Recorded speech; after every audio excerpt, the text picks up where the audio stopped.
It's the Anfield Wrap. Neil Atkinson, Adam Smith, Mike Nevin, and Melissa Reddy on an excitable Monday. There might be a bit of noise in the background there because the office is rammed full of people having a lovely time.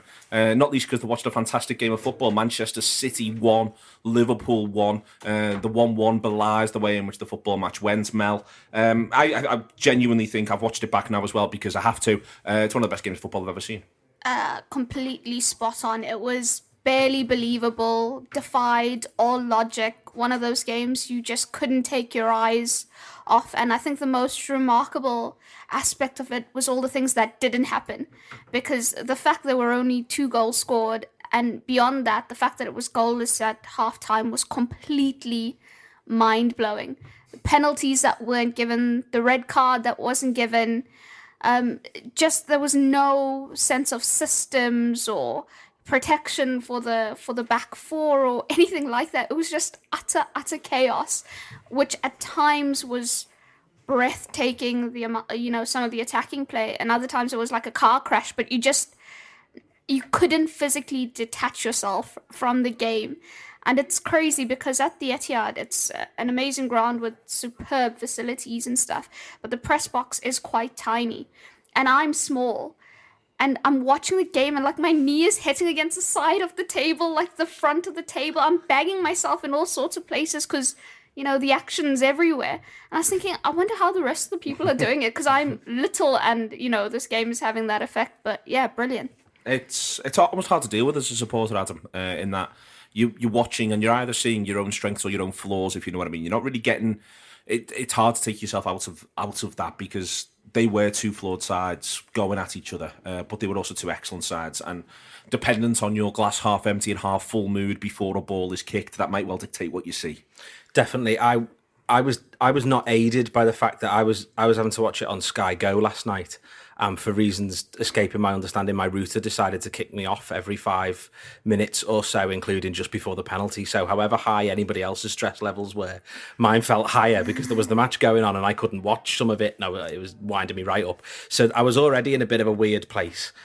And then the absolute bonkers game is going on in front of you. And it was difficult to watch it dispassionately, obviously, but difficult to figure out how much of what was going on was us doing really well defensively, was City being flawed in attack, was us not breaking them down, was them, because of course one of the big narratives of the season has been City, how poor City are at the back.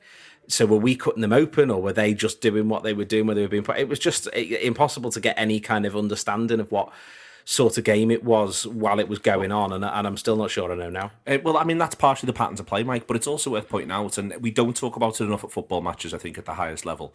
The weather, it absolutely tipped down for half an hour. I mean, it was real.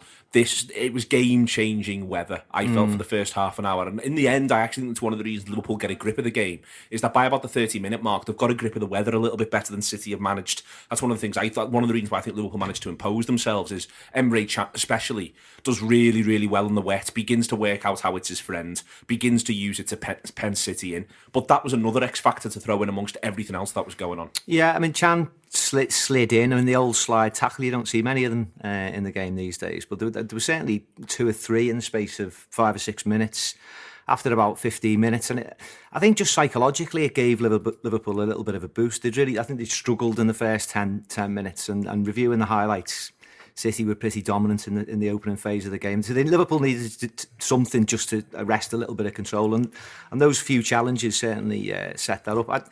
In terms of the game as a whole, I mean, it's incredibly difficult to analyse. And you talk about 2 flawed teams. I don't know how you can not look flawed with both sides being so attacking. The attacking philosophy is such with both sides. I think both managers recognise that that's where their main qualities lie. And basically they just went at it. It was like the gunfight at the OK Corral at times.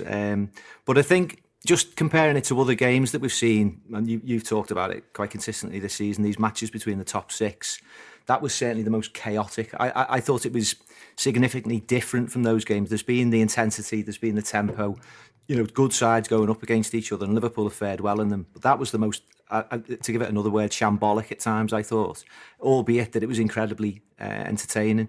And I think one of the things that I came out with after the game was thinking perhaps there was a clue in there as to why English teams in the Champions League are struggling a little bit, because the organisation perhaps isn't there. But then again, just to sort of reference back to the defensive element, both sides are more flawed defensively than they are going forward. And also, just to go back on that, I think the other thing that sets that pattern in is partially the weather again. I think one of the reasons why I think the game starts the way in which it starts and it sets it off on the trajectory that it goes on is the fact that it's so hard to slow it down, because the ball is absolutely the weather never quite got to the point where the rain was slowing the passing. It was only it managed to just go off just at the moment where that might have started to happen, where there might have been a bit of standing water. I was with Steve Graves and we were trying to work out which of our players would fare best with standing water, and we decided Adam Lallana definitely would. But there wasn't that ability to almost put your foot on it, because it was just sliding all over the place, bouncing irregularly, all of that sort of stuff.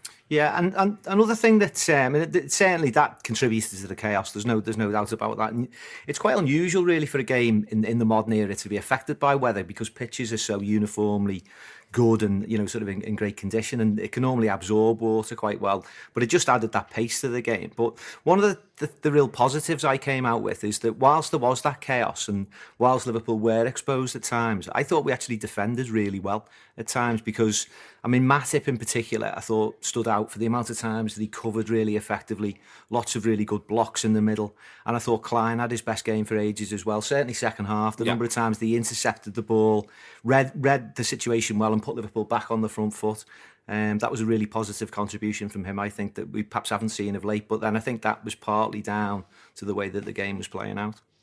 It was, in my opinion, the most unrelenting of all the top 6 games, because I thought we've spoken about the rain and how everything was operating quicker, but I think the sheer fact that both sides set out with the intention of, we're going to do what we do best, on both fences, and whoever wins, all the best. Whereas when you play United try and contain you. You're assertive, you're in control. Same with Chelsea. Chelsea allow you to dominate them and just, wait for a moment when they can hurt you. Whereas this was just two teams punching at City. We're going to use our width. We know you guys like to come inside. We're going to use our width. We're going to expose you there at Liverpool. Okay, you guys can stay wide. We're going to stay inside. When you lose the ball, we've got all the space to operate in our area that we're most effective in. And then it was ridiculous. In the press conference afterwards, when you're looking at both managers, having to give their opinion on the game, even they strayed and, spoken about like the passion and all those kind of things, the emotion, the reactions their players showed. It wasn't the usual stuff you get about, we have to fight for the second ball or any of that, because it wasn't that type of game. And I think the most glaring thing, or the one thing that stuck with me more than anything, was that Guardiola had called it one of the proudest days of his managerial career, and Klopp was angry that Liverpool didn't win that game. He wasn't satisfied. And he said, I found it odd that everyone around me, as in the stadium, like the fans and stuff, were happy. I wasn't happy and my players weren't happy in the dressing room. We should have won. But in my honest opinion, completely fair reflection of the game. I think it would have been sad if one of them had won, because either of them could have, and I don't think it deserved a winner. On that, Adam, I mean, one of the things that struck me again watching it back is neither side dominates. Apart from the opening, City have the better of the opening, but neither side is then able to dominate for longer than 10-15 minutes. Liverpool then have a very good 10 or 15 minutes, but then City go up the other end. They could just score there and then. And even when City come on top at 1-0 and then subsequently 1-1, Liverpool have got this constant threat. There wasn't the idea that either side was ever more than 4 passes away, if you know what I mean. That was the thing that was getting me, was you can think you're on top, but no matter which side you're talking about here, you're never more than 4 passes away from being completely undone under the circumstances. And so that means that no one is ever truly dominant in the football match, which most of the time, you do get longer spells where, for instance, you just feel like, well, if there's a goal coming here, it's going to come for this side. And you can be proven wrong. But it never quite fell into any pattern of a game that you normally get. Yeah, I think Paul Cope said on the Pink, didn't he, that he was quoting someone from Twitter who said it was like a Rocky film with the two sort of big guns going at each other. And that is exactly how it felt. And that at any moment, somebody could hit a killer blow, or at any moment, somebody could make a mistake. And I think that's testament to how good the attacking play from both sides is. And I think the funny thing is, I think we are all season long, and you've said it yourself a few times, that we haven't been clinical enough. And I think yesterday was, to some extent, a sign of how we haven't been clinical enough. Yet, by the same token, one of the most clinical strikers in the league is Sergio Aguero, and yet he has 3 or 4 chances to score, which he doesn't do. Which any other, if you freeze framed it and said what's going to happen next, you're saying goal, 3 or 4 times. So it's just a sign of how fast these things move, and how one slight moment, one slight error, one slight misplace of the foot, and all of a sudden what looks like a glorious opportunity is no longer there.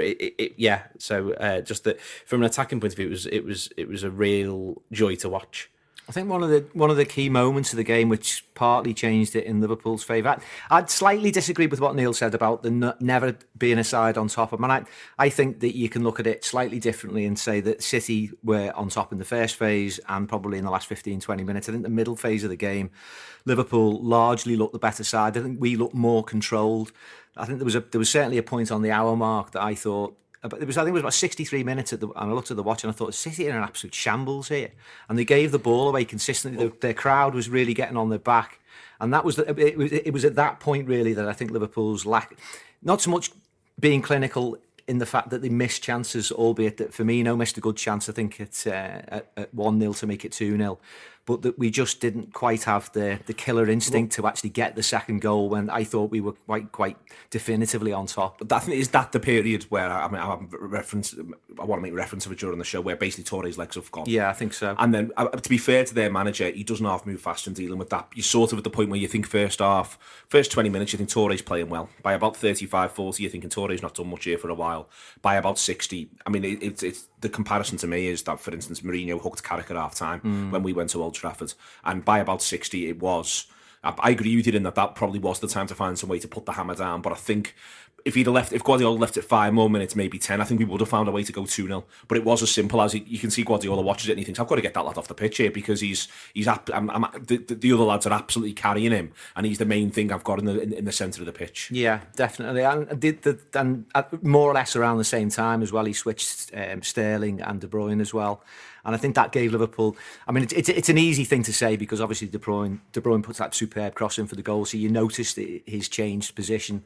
I think Sterling goes through the middle and Mignolet comes out and sort of partially puts him off as well as another instance. But that was another thing for Liverpool to contend with, the fact that they not only changed Toure, but they'd also swapped those two over as well. I think Sterling through the middle actually really helps them regain a foothold in the game. Yeah, it's De Bruyne who puts the ball in from wide that creates the goal, but Sterling through the middle actually with his energy and the fact that he constantly spins and shows and runs at you. He just disrupts I think our control in the middle there, and where Chan had given Liverpool a bit of a base, and where Matip and Klavan occasionally had looked relatively composed at times, and there was certainly that phase, that a reference there, that while City were quite shambolic, I think Liverpool looked quite controlled as well, and a lot of balls were running straight through for Mignolet to gather, and it seemed like Liverpool wouldn't face too many problems at that stage and actually seeing it out. And for me, where the game changed was when Coutinho came off, and I was a bit disappointed with the sub because I felt that there were just signs in my eyes that he was just beginning to click into gear. A couple of times he'd weave through the midfield in the fashion that we're so familiar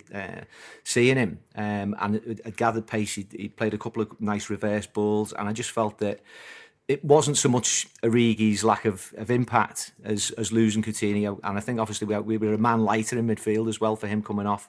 Because whilst he's arguably in the front three, he does play deeper, naturally occupies deeper positions, and I just think that left Liverpool a little bit more exposed to City's recovery in that final third of the game. I agree with Mike on all those points. Actually, I thought there was a spell where Liverpool were the more balanced of the teams, where City still just wanted to be completely offensive and not pay any particular attention to like their individual battles in the center of the park. Most especially, Wijnaldum and Shan were effective, brilliant, and like Mike said, Matip and Klavan looked more comfortable than Otamendi and Stones for periods.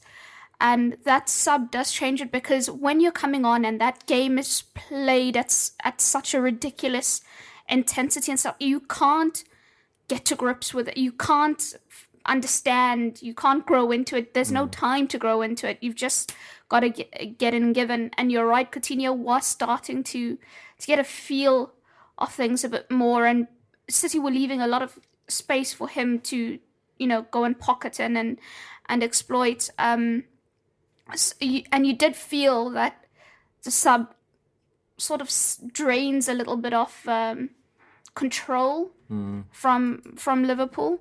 And you're right in what you're saying. And Coutinho has been off colour recently, but he does offer a lot more in the midfield. He does drop deep. He does, assist with the pressing.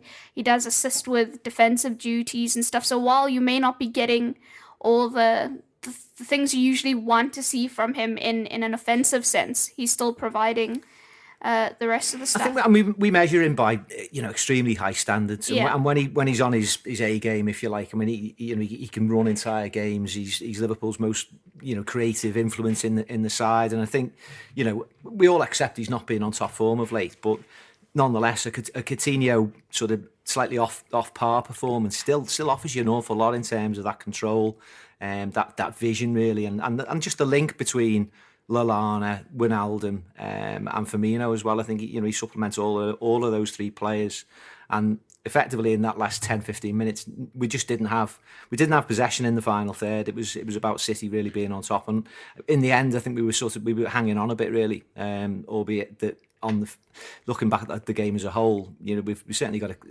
a very justified claim to a point, but it felt like towards the end, Liverpool, I wouldn't say Liverpool had settled for the point in the last five, but it sort of felt that they were relatively comfortable going away with the draw.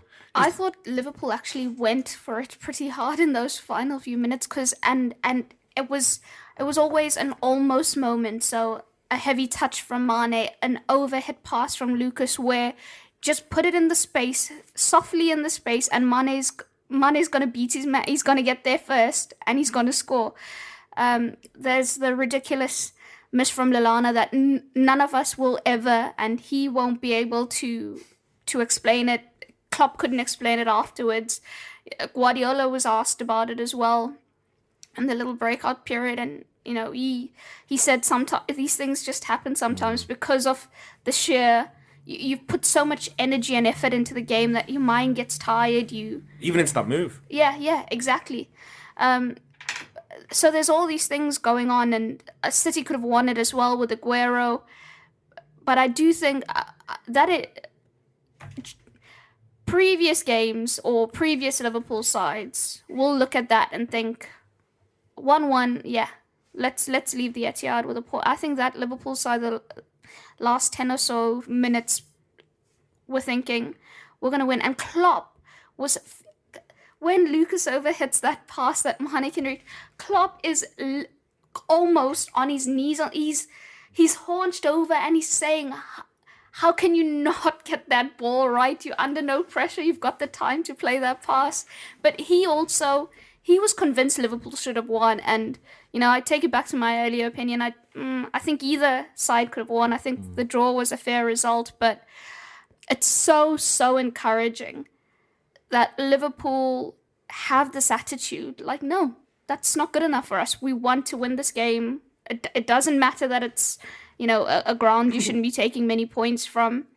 And I think it's games like yesterday and how Liverpool have played against, all their rivals this season that should inspire them and motivate them to get into the Champions League, because my goodness, will they be able to turn it on in that competition?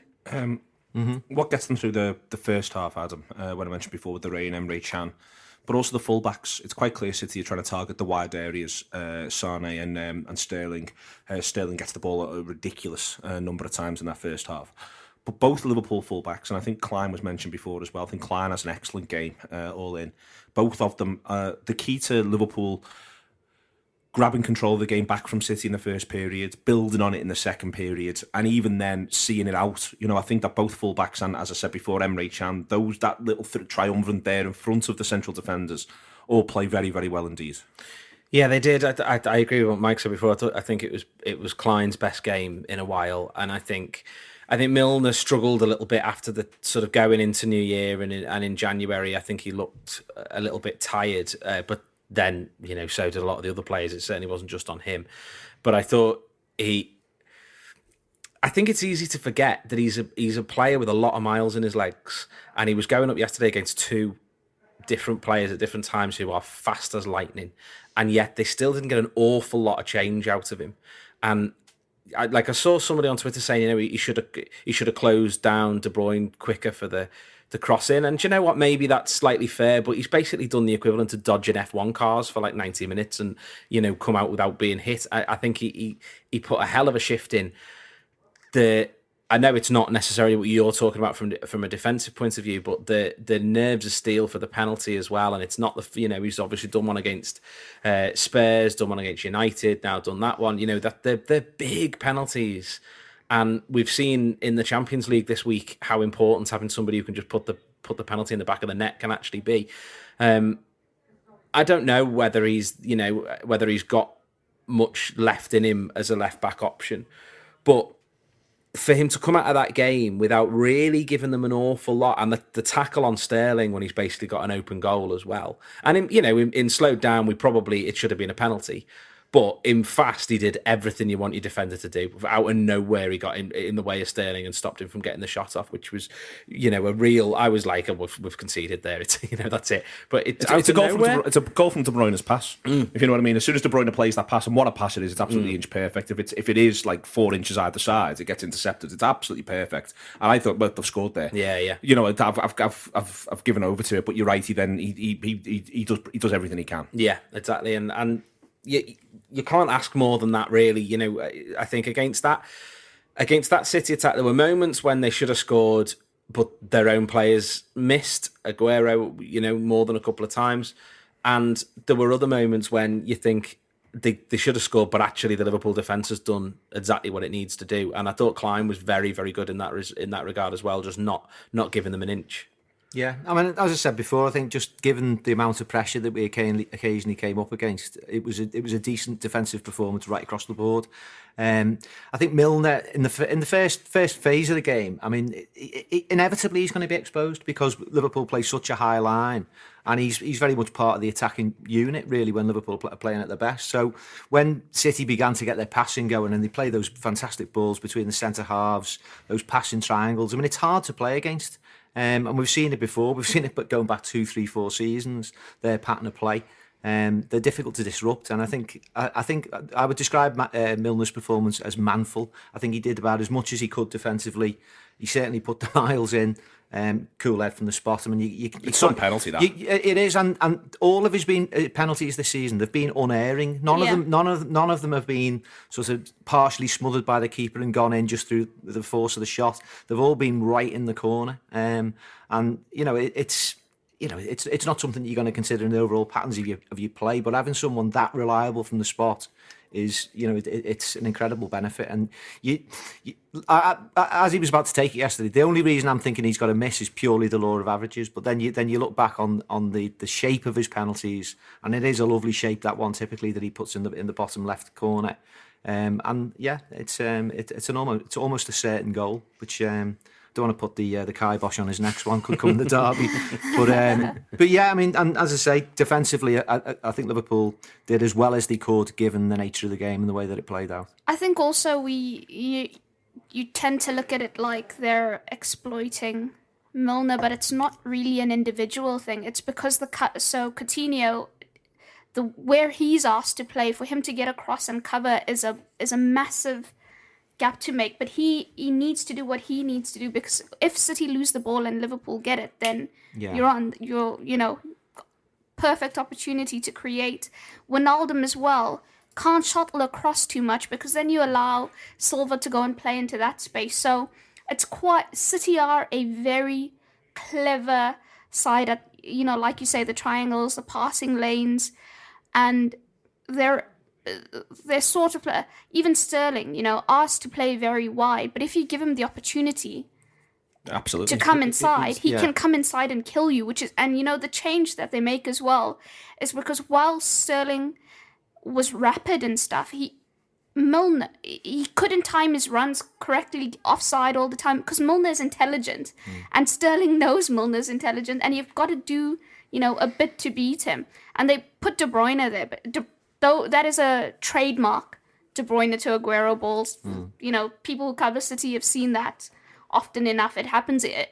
You can say, you try and close the cross on enough, but at that stage of the game where you've already exerted yourself so much, it's these little millimeters that Neil was talking about. It was noticeable, actually, wasn't it, in the first half that Liverpool I quite consistently caught City offside, and it felt like the line was quite well organised, and you don't see many offsides in the modern game. But obviously, the way that Liverpool were organised yesterday, they managed to do that quite successfully a few times, and I just think that was just generally a comment on their overall organisation. But also the level to which City are trying to cheat. And that's what turns the game into the game it becomes, Adam, is that you've actually got two front threes.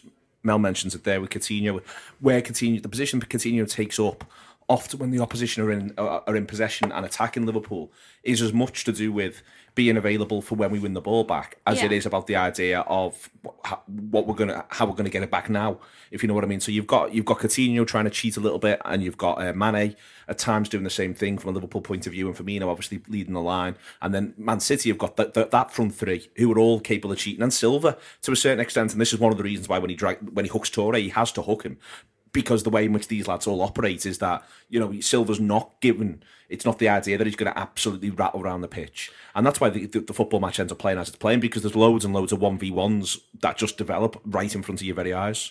Yeah, I think talk of Liverpool's quote-unquote inability to break down deep-lying teams ignores the fact that these really top teams do have players that cheat, and when they have players that cheat, it means the space that our players can take up and run into, and there's a degree, not a massive one, we're talking small amounts, but there's a degree to which you don't have to worry about them as much if you get the ball, because you're already past them, because they're cheating too much. And I disagree with both Mel and Mike a little bit. I thought Coutinho was quite poor, actually, and I totally understood why he got hooked. I agree he was maybe getting a bit more influence over the game, but I just don't think he was. I haven't been impressed with him since he's come back, and I didn't think I was ready yesterday for him to sort of burst back into life, and I didn't think he really did. He's having a bad time of it in the final third. I think that's my thing on him, is that that's when he's having a bad time. In the middle third, whenever he picks the ball up, I'm excited, and when he begins to move, I'm thinking, come on, you're going to do something for us here. But when he's in the final third, that's where to me he's really struggling. I agree, and there was one where he got it on his right foot, and it was the sort of goal that we've seen him score, carbon copies of all season long, and it just was nowhere near, like it wasn't even close. It is. I definitely think it's a confidence thing. It's he was pre-injury. He was, on course, the way he was performing to be in line for, PFA Player of the Season award and stuff. He was so good. It was unreal. When you were matching his numbers up to, all the fellow attackers, Hazard, De Bruyne, he was nailing them in every department. And the injury, there was a setback as well in his recovery when he was trying to come back from the injury, which would have seen him play against City on New Year's Eve. That was the initial aim. Then he had the setback, so that was a little bit of a. I don't know what he looks like when he's just all right. That's my problem with him as a football. Like in the final third, I don't know what his just all right game looks like. In that Mane yesterday, broadly speaking, is just all right. Should probably score, stretches them and threatens them and scares them.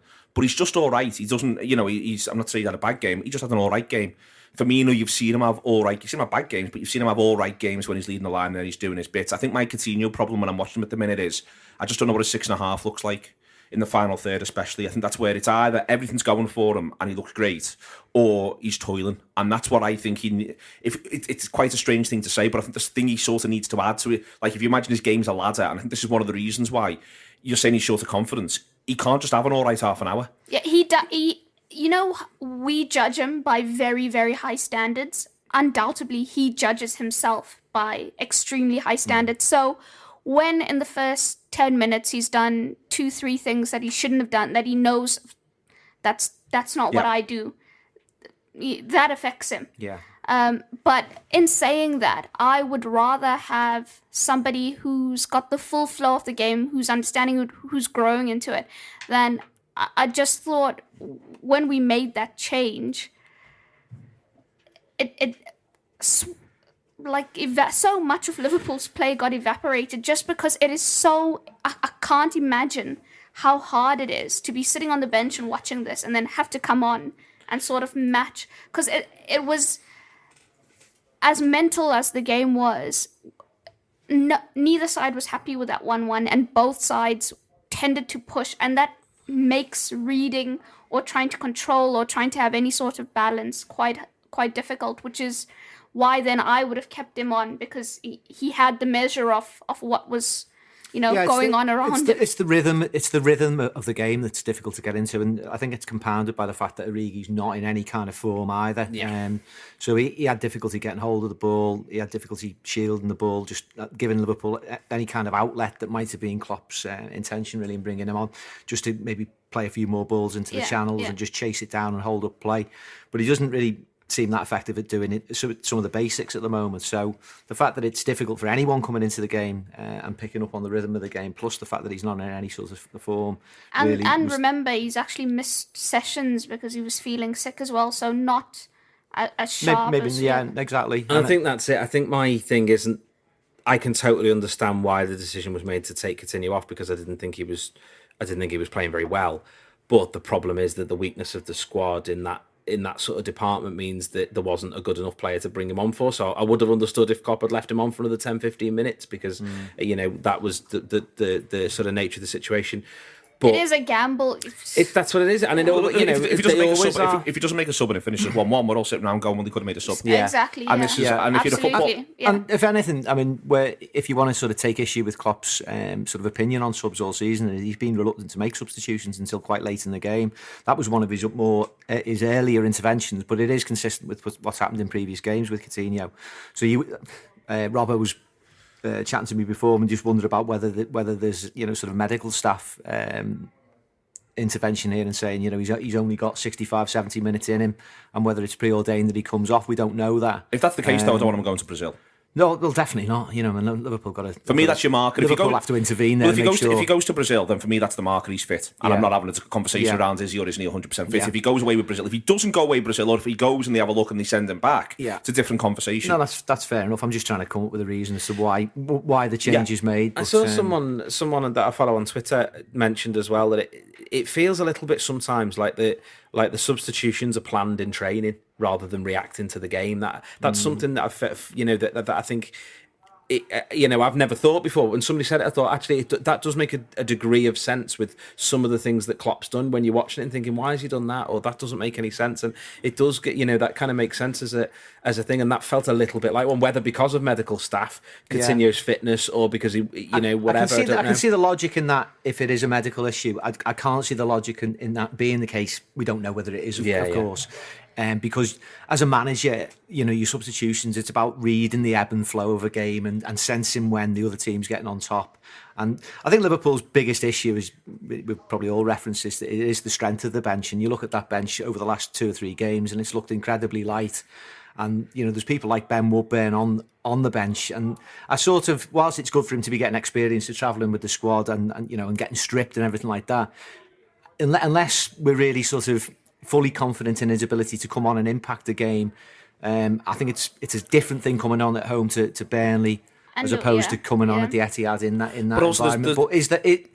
I suppose what I'm saying is, what's the point of him being there if we don't feel that he's got the ability to come on and change the game for the better? There's also a bit of a pecking order issue, I think, there as well, which is that even if it's, I'm sure if Klopp was here, he'd say absolutely not. If I feel it's the right thing, it's the right thing. But he's also got to manage the spirits of this squad, and I think it's quite difficult to bring Woodburn on before you bring Origi on.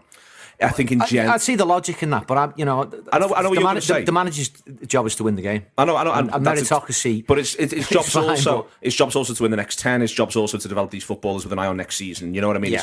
His job's to get the best Divock Origi imaginable. Yeah. And if the best Divock Origi imaginable gets a face on because he can't believe this is happening, and it completely knocks his confidence. Because we're talking about confidence for me, you know, and that's the interesting thing about the substitution in general is you're taking off a player you might say short of confidence, but maybe is growing into the game, to bring on a lad who, and I completely take Mel's point about getting up to the pace of the game for one, but two, looks unbelievably short of confidence, and as for 6 months, I mean, this is not, you know, Divock Origi looking like he's not entirely confident is nothing new. It is absolutely nothing new, and that's the one which for me I think is the big kick in the teeth. All right, next one to sort of move forward as I work through my list is the way in which they did come back strongly. City, Guardiola was full of praise for his players afterwards, Mel. Yeah, and that. In that period of the game that I think both you and Mike are referring to, that last 15 minutes when Liverpool are finding themselves just a little on the back foot. Firstly, again, to praise the performance of Emre Can. I think Emre Can has a really good last 15 minutes in that game. And there's bits of the game, I think trying to do the right way to phrase it, something that Steve Graves said to me when I was watching it with him, and one of the things he said was, he said of this of Ronaldo, but I actually think of Emre Can as well. When Liverpool were good, they were all right, but when Liverpool were bad, both were actually very good indeed. When City were more on top in the game, I think both Can and Ronaldo are the players who pulled them out of it. Can, especially in the early part of the game, and then as the game sort of draws to a conclusion, that both Can and Ronaldo are very important to what Liverpool are doing. Yeah, I think the ability to sense from both of them that they are in this sort of, that's what I was getting at before when I said Liverpool perhaps had the better balance.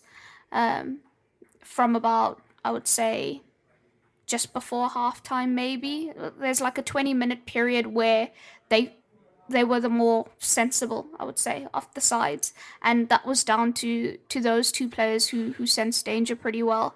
I also think that with City, Liverpool knew that. I wasn't surprised by the opening 15 minutes because I think everyone knew City had to come out and show a massive reaction, you know, from their Champions League exit, and the players and Guardiola have been getting pelted a lot this season, you know, for their philosophy, strategy, the way they want to play football, and I think they had to come out and make quite a solid statement. And then when Liverpool did wrestle the game back, sort of, again, you felt, and when Torre went off and there's a change with Sterling and De Bruyne, again, you expect City to go for it a bit more. And I think those two were gigantic in their efforts to try and quell and keep Liverpool in it. I also thought it was set up so well for Liverpool to do something on the counter, which is why I think Klopp was so frustrated at those moments at Mane's heavy touch, at Lucas's overhead ball, because City were also looking to go for it and allowing Liverpool the opportunity to go and sneak the win. But yeah, I really thought that yesterday for Liverpool, it's interesting to me that in such an attacking sort of game that the players that I would look at and think that, stood out were Klein, Matip, Wijnaldum and Emre, who I thought were just fantastic. And Lallana as well, that ridiculous miss aside, but my God, was he everywhere, doing everything. And there wasn't quite as much of the sort of traditional pressing as a unit. I think that we've seen sort of in most games, in most big games this season. But Lallana, just as a one-man press, I thought was particularly evident yesterday. And you almost take it for granted now, the work rate that he puts in, and it's incredible because he's got so much poise and guile on the ball. I think we tend to sort of underestimate the work rate. It doesn't look, because it's effort. He makes it look effortless. He does, but his pressing is really effective. It's always well timed. It's very rarely wasted. And even in that slightly different environment yesterday, so the amount of pressure that he puts on the ball, basically removing time for City players to think, and I think that was part of that phase where they were losing the ball quite regularly. It was often Lallana that was putting them under pressure.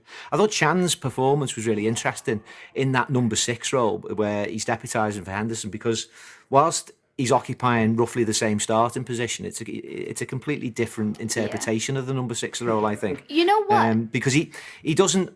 I don't think he's capable of offering the same level of protection to the defence, and I think that's part and parcel of why we may see the game that we actually do yesterday. But nonetheless, it's still a good defensive performance, but it's in a different sense because he's often winning the ball, like we've described earlier, and then releasing pressure by surging through the midfield and actually taking players on. Now, you wouldn't see Henderson do that.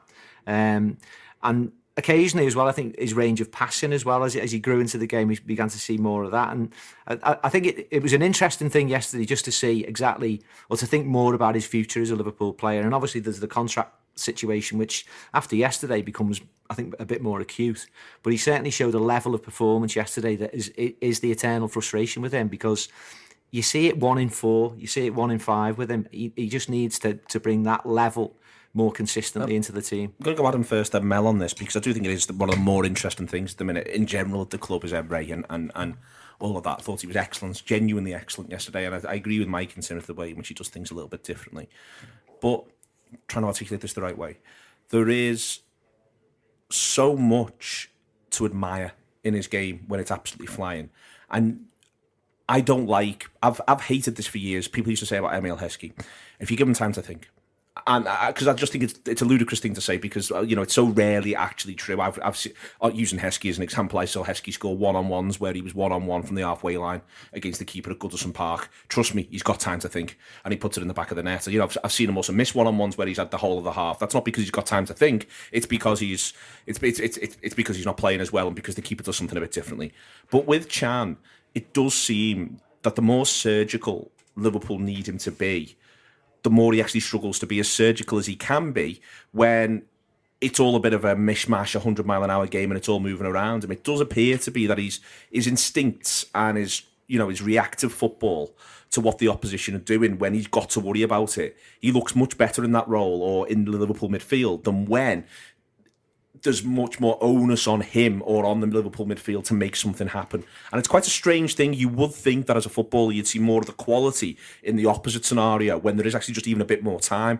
And yet you really don't. You very much see the quality when, for instance, he's suddenly sliding from nowhere and he's going to find a way to actually play a dink ball into someone's chest. And you're thinking, hang on, that's really unlikely. I thought some of the times he was at his best yesterday was when City were attacking. Between him and Wijnaldum, they recovered the ball, and then he surged forward, holding off 2 or 3 of their players at the same time and breaking into the space. Yeah. I think he was between him and Wijnaldum. I'd split my man of the match between the two of them yesterday. I think he was aided by the fact that Torre's legs went, but obviously because he just had the whole of the park to run into and no one was chasing him. But he absolutely physically loves the physical battle. And if you think of that and how good he was fighting people off and breaking into the space, and then compare it to the opening 45 against Burnley, where there's no one near him for the majority of the time, and you're absolutely right, when in that sort of situation, he can't burst past people because there's no one trying to tackle him. He's just there and he's looking, and he's got a pass to the left and a pass to the right, but he doesn't have I don't think he has the Henderson passing ability to find the acute ball right the way through a low-lying defence type thing. So I think that's why he looks slightly more limited isn't a fair word, but why I don't like to see him as much when I've got no problem. When I saw him on the team sheet yesterday, no problem whatsoever with it. I'm thinking brilliant. When I saw him on the team sheet against Burnley, I know he scores the goal, obviously, but I did think it's going to be a bit ponderous here. He needs, Mel, I feel like he's a player who needs the football match to be happening around him all the time. And that's quite a difficult thing. You'd think, well, the best place to therefore be is in the middle of the park. But if you are actually that distance deeper than Wijnaldum and Lallana when you play the 1 and the 2 and you play it that way against a side that does sit deep, as Adam's saying, the football match doesn't happen around you as much as you want. Whereas you get the impression with Emre, and as I say, when he has his, for instance, his great game at home against Villarreal, when he has a great 15 minutes yesterday, it's because for 15 minutes the football match revolves around where Emre Can. And suddenly, he's in his absolute element. He's the best player on the pitch. As soon as that stops being the case, he just seems to find it so much. He can't go and find the football match. It almost needs to find him, and then he comes alive. Yeah, it is very interesting. I like what Mike said, that you can't. It's the same position for the same team, the number 6 role, but he's finally managed to interpret it in the way that suits his strengths in these kind of games. Because when he tried to be Jordan Henderson against Sunderland, for example, he can't be Jordan Henderson, so he has to find a way to be the 6 for the team, but using his strengths. And I think that's what he did yesterday. Now, he doesn't arrange or the protection against the counters as well. He doesn't sense the danger as much. He doesn't scan as much, so he's not able to switch the play or direct attacks in that position as well as Henderson. But what he is very, very good at doing is winning his duels, winning the ball in the air. He likes the physique. He likes to, I'm going to get stuck in now and I'm going to pick the ball up and I'm going to dribble through that. He is a ball carrier. He likes that. He enjoys that. And those are all the elements of his game that we saw. And I think it is vital to have a player like him because his attributes are completely different to Wijnaldum, to Lallana, and to Henderson, who, in my opinion, are the 3. When everyone's fully fit, that's your 3 best in midfield. But to have somebody like him is very, very important because he does offer a different skill set and a different interpretation. And often, like in a game like yesterday, you need that. Part of the way Liverpool play as well, even in that opening spell, to let City were sort of assertive. That doesn't happen with Henderson because when Liverpool have the ball and he has the ball, he directs everything. He's like the orchestrator of practically everything that they do, both with and without the ball.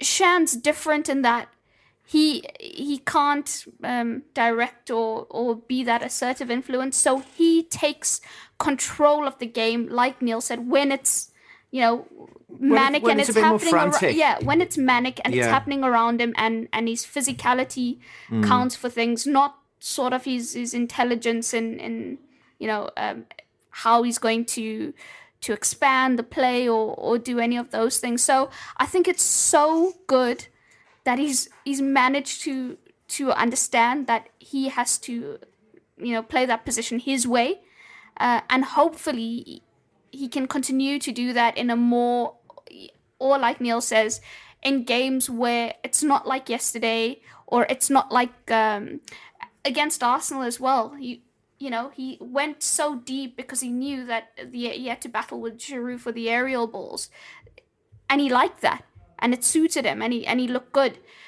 against Chelsea as well. So he needs to make it happen as well in the other games where the team's relying on him in that position to make things work. And Emre Can has the ability to play absolutely beautiful passes. He does have that in him as well. So it just, I don't know, he can do it. Yeah, I agree pretty much with everything Mel said there. Where he's really struggled, I think, for Liverpool this season has been where there hasn't been any real tempo to the game, and where we've got this low block in front of us, and I think he's been criticised for not getting the ball out of his feet quickly enough, needing that extra touch, and it does seem that the game has to have a tempo around it for him to perform at his best. He's quite combative. I think he feeds off the sort of the combative side of the game. I think that sort of winds him up and gets him into a mindset where he's perhaps more confident and more eager to get involved. And I think sort of mentally maybe he just switches off from games from time to time, but he's got to find a way of sort of getting into that sort of combative mindset more readily. How you address maybe the pace of the game thing is another issue. I mean, that's if there's going to be a horses for courses thing with Can, and when Klopp selects him, whether that's because Henderson isn't playing, it's about whether Liverpool are set up slightly differently, whether Liverpool play a little bit more open, just to give the game that fluency and that tempo that he appears to thrive in most.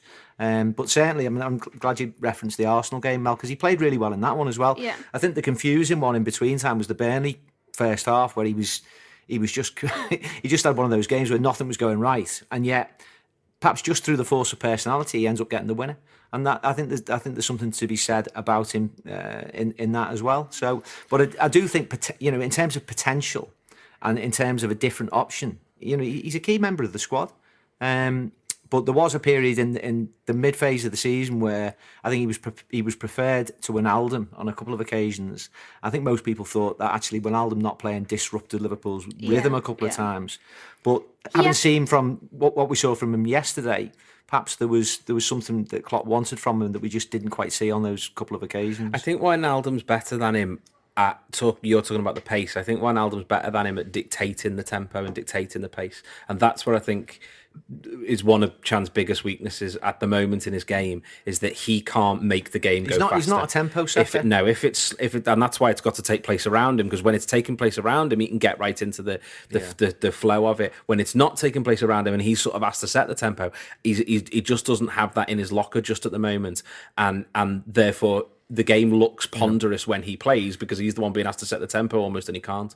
Well, I mean, that's what you're saying. I quite like the idea that he's a footballer who can play quick football, but he can't quicken. And that's a really strange thing. It feels quite odd, because that's what I think's been, people have found quite difficult watching him at times this season, is you're thinking, well, hang on, you're saying he can't, why can't he make this tempo go faster? Because I've seen him play 100-mile-an-hour football, and it is because there's just something that means he can't dictate, he can't speed it up. But if it speeds up, he's absolutely fine. It's not like he's struggling to cope. It wasn't like yesterday you were watching him in any period of the game going, it looks like Emre's struggling to cope here, other than City's abundance of quality in the area, if you know what I mean. It wasn't now he looks like he's having a bad five. No matter what City did, he's able to go match that pace, whereas if you look at someone like Yaya Toure, who may actually be better at dictating the tempo, his legs absolutely fell off in a manner which you just very rarely see in football. I mean, the picture that cuts to him on the TV footage is absolutely hysterical. He really just looks like he needs to go and have a big lie down.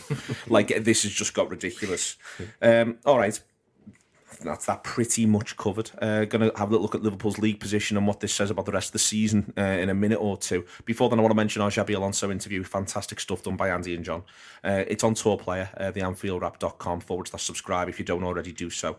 It's 50 minutes long. There was a couple of little issues around the sound, so if you listened to it the first time, you didn't like it, it's actually had 3 updates now from Andy, and the sound sounds absolutely fantastic on it. Theanfieldrap.com/subscribe. So it's 50 minutes of Xabi Alonso. Last week as well, I had a long chat with Jamie Carragher about Alonso, but also about other things. We got off the point a couple of times. Huge thank you to him for that. It's actually a free podcast if you want to listen to that, which again is mentions Alonso a lot. But in general, at the minute at the Anfield Wrap, we're having a big push on getting the very best sort of interviews, doing the best shows that we can, really. I mean, we're always trying to do that, but we've just really tried to up it in the last month. And if you ask around, I think people would say that. If you haven't said that and would quite like to, there's lots of different ways in which you can rate us. You can do it on iTunes, you can do it on Facebook. There's also a subscriber group where we chat to people. I'm trying to get Gutman on there, on Facebook and things like that at the moment. Take the questions for AFQ Football on there as well from there. So loads and loads of really good stuff. If you haven't subscribed already, I genuinely do believe you should do so. You might say, well, I'm very biased in that, but, I get to listen to almost everything. So, I don't listen to every show that Rob does, but I do get to listen to almost everything. And from there, I think it's absolutely fantastic at the moment. So theanfieldrap.com/subscribe, and I will be nicer to Rob for the rest of the show, as he isn't here to defend himself. Situation this leaves us in, Mike Nevin. Just merged two fellas who are either approaching 50 or actually 50. But Rob Nevin. Rob Nevin. The situation this leaves us in is very much controlling our own destiny. I think it's a big point from the idea of still finishing ahead of Manchester City, but also from just saying, well, we're not going anywhere, and I think that's the marker that rings out. Arsenal have a bad result at West Brom. Everton sort of half forced themselves into the picture, but you'd be amazed if they can build on it, really, Mike. United get a scrappy 3-1 win at Borough, but we very much control our own destiny, and that's quite an exciting thing at this stage, and it just shows exactly how much the team, the club, the team, everyone's got to play for now, the other side of this international break. I mean, it feels, to me, I sort of think, and you can overstate this stuff and you've got to be careful too, but I sort of think the next 2 months might actually define the next 2 years. I think if we can get Champions League football with all the momentum, with all of that, what that may then offer us this time out, not quite a year ahead of schedule, but in a hugely competitive season, I think we'll be in really, really good shape going forward. Yeah, and on balance, Liverpool have been generally impressive this season. We've lost 5 games. We know which games those have been, and there's loads of narrative around them. But it's hard to have a sense of the season so far without thinking that, generally speaking, they've done really, really well. And that is coloured by the performances against the top 6, if you like. And there's the narrative around our inability to beat the lesser sides, but give me that run in any day of the week, because I think beating lesser sides is something relatively easy to fix if you're playing with confidence, if you're playing with with the level that Liverpool have generally hit this season. And for me, I've sort of condensed it down to a fight between Liverpool and United, to be perfectly honest, for that fourth place. Yeah, there's scope for us to finish second or third, but I think being realistic, I think it does come down to Liverpool and Man United, because I don't expect United to drop loads of points between now and the end of the season. I only think it takes one bad result for United, though, for Mourinho to go all Possibly, in on but the they haven't Europa lost League. for ages. No, but I mean, it only takes, say, 2 more draws. Is as good as a draw, is as good as a loss. And I think at that point Mourinho just looks at the Europa League, looks at the teams in front of him in the Premier League, and thinks that's the way. A little bit like we did last season. I mean, I take your point, and there is an alternative route into the Champions League for them, but I think that would be misguided of them, because you can lose a Champions League final.